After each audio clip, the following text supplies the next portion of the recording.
Jay's Audio Lab has arrived. I am here at Expona, excited to bring you coverage from a lot of new product releases. From Joseph Audio releasing a new loudspeaker. You're gonna get also Solution releasing the new 3 Series in their 2nd generation. You are going to get also a new loudspeaker from the Denmark group. So I'm excited to bring you that, and I'm sure there is so much more that I can't even think about right now. Follow me right now. Let me walk you through how to get to some of the rooms that I'm gonna be covering in advance at this incredible event. Follow me, guys.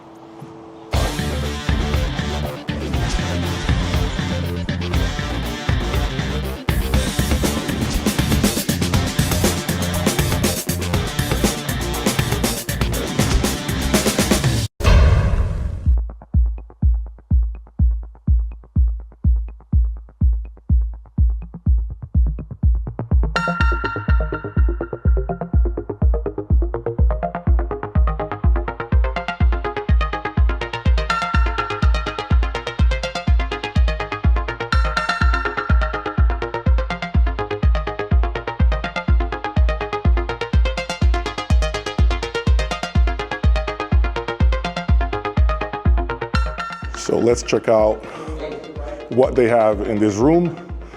I'm excited to see what the Denmark group has done. Make sure you come and visit the Serenity room. Thank you.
Here we are, we do it all over again, 2024 Expona Audio Show. I am here with Michael Borresen and of course Tyler from Next Level HiFi. Tyler, hey, good to see you again. Michael, I haven't seen you in a minute. Yeah. I thought you had been on vacation or you left the company. I was a little concerned, I must say. Really concerned? I was concerned. Actually. I'm like, where's the man himself? Because I've been at several shows and he's been missing, but I know he's traveling the world and visiting clients and whatnot, so I get it. Doing new products. Building, which is the reason why we're making this video. World debut here at Jay's Audio Lab of the new Standmount C1 loudspeaker from Borresen. Michael, tell us about this new creation. Yeah, I think that previously we've been having the X series. We have an X1 also. This is sort of like the big brother of that. So this is an extension, technological extension, logical next step, where we look at all the things we do in the X and see, can we do better and can we do better? And there's always a path to do things a little bit better, and here we have optimized. So here we have our top tier tweeter, same as we use in the M series tweeter. We have a refined magnet system on the driver with a Neo and copper rings and copper caps, and we have a new membrane which is entirely new, which is sort of like next level membrane. It's a honeycomb spread toe, 2 layers of spread toe on each side of a honeycomb 3mm core. But what's different here is that the matrix material that we use to create the carbon layer has whiskers inside, and that binds the 2 adjacent carbon fibers closer together or stronger together. Okay. Because sort of like the matrix is sticky rather than or has friction rather than let the carbon slide. So there's building bridges, these tiny graphene particles in the matrix, building bridges between. So a more rigid result? Yeah, you get a more rigid result by doing that. Power handling, is it the same as the X1? I think the cabinet is a little bit different, so the tuning is a little bit different. So you still talk to us about the cabinet. Can we visually talk about what's different on it specifically? Yeah, it's a little bit larger, so this has a little more breathing space.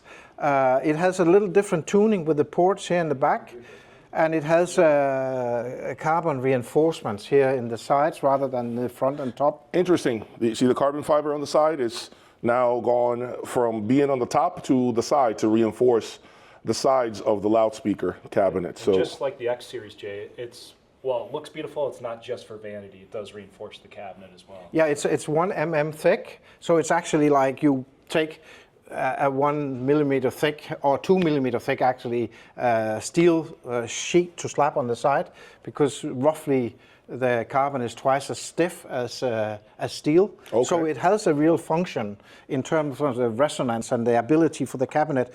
When you push it up, you get pressure and it will grow, but this one locks it in place. So it makes the cabinet a lot more rigid.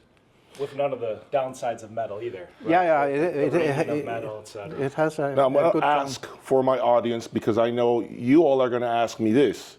Jay, what do we get sonically speaking by going from the X1 to the C1? Maybe you guys have the budget for both, but you want to see if it's worth the extra cash. We haven't spoken about the MSRP of this. What's the MSRP currently? $16,500 with the stand. With the stand, $16,500 with the stands. So tell us, what is it that they should expect from this one by going from the X1 to the C1? What are they buying, sonically speaking? What you do when you go into a better magnet system with lower inductance is you get a more quiet background that offers more dynamic, better headroom, bigger range, bigger scale, and it also quiets down the noise from the magnet system. So it's a funny thing about noise. You don't realize there's noise there until it's gone. Then all of a sudden you realize that's true. That speaker was noisy. Yes. But you don't realize it until you hear a speaker without the noise. Yeah. So whenever you can go into a less noisy environment and less noisy component around this, it's also a hugely upgrade in the crossover with a coil in the X being this big. Now it's this big because there's a lot more mechanical stability in making the physical size. And when we do the vacuum infusion, we have these big layers that are glued together, so you have that as stable as a rock. And that also, because a coil will vibrate when it has signal, and that creates noise. So there's many elements here where we have been looking at how do we make this better, this better, this better, and many small streams eventually becomes a river, right? You said something interesting. You said the quieter the speaker, obviously there's more resolution. I always think of it like there is more music hiding behind noise that we never hear. Yeah. So we kind of get used to it. Yeah. And then when you bring a speaker that is that much quieter, you hear things appear from the background that were never there. And even at lower volume, you hear more things that you're like, what is this? Like, I never heard the whispers behind. Totally. And so that's one thing that is quite attractive. How much heavier is this, Tyler? Do you know, from the X1? It's quite a bit heavier. Yeah. I don't know the exact weight. Do you know, Michael, in kilos, what it is? I cannot remember. No, remember. I need my CAT system to look at that. So the interesting thing, is you say, well, what do you get? So these arrive from Denmark on Tuesday. Josh quickly unboxed them. We plugged them in, and we had them next to the X1s for a brief minute, packed them back up Wednesday. But to your viewers, to answer your initial question is, what do you get? It's much more resolution, much quieter background, much more articulation, right? All the things that Michael's talking about from the technology. That said, if you love your X series, just don't listen to these and you'll be perfectly content. I always say that. Just don't listen to something that you're afraid of. Yeah. Because that you cannot unhear. That's right. When you hear something better. It is impossible to forget. Cables, you were talking about this new cable line. Tell us about your new cable line. Yeah, this is, we really wanted to create sort of like an ecosystem within Axis. So this is Axis that has now a cable loom where we have been looking at new houses for connectors, new materials. So we use organic materials that are not plastic, but they are not metal either. So we have very good material, and it has all these tiny things on cables matters a lot. So it has a very, very beautiful extended tone to them. What are the MSRPs of these pieces? So this is the new Axis. This is supposed to be, and I call it entry because I can't think of a better word, but I can assure you it doesn't sound like an entry product. Tell us about the pricing on this, Tyler. Yeah, so that is the Forte 3, so that is our reference all-in-one. So that one's $11,000. That again is, I know you've heard it a bunch of times, but it's your streamer, it's your DAC, it's your integrated, it's your Class A headphone amplifier, it's everything. All in one. All in one. Okay. And then it wasn't quite ready for the show, but we will have an Access high-performance network switch. We had to use our traditional ANSUS ones, but we do have a really cool new product here, which is our ANSUS Access range power distribution bar. And historically, we've only had 8 outlet versions in a bigger chassis, which have been sometimes a little bit more expensive than an Access customer might want to spend. So now to have a 4 outlet, I forget the MSRP. Peter, do you know? It would get in around 1,000. Yeah, so maybe $1,000-ish for a high-performance power distribution unit. So, Well, that's cheap. yeah, That's cheap. And I imagine the switch will be somewhere similar too. Yeah. So the idea, we've always had Michael's a genius when it comes to cables and everything HiFi, but it's always been sometimes cost prohibitive for even like an X series customer. So to have Access cables where you're talking hundreds of dollars instead of thousands of dollars, we're pretty excited about the new Access cable range. It all seems good. Now I'm going to listen to it to see how it performs, guys. Hopefully you like this coverage here at the 2024 Expona. Thank you for that support. Hit the like button and subscribe. Thank you, guys. Thank you. Thank you.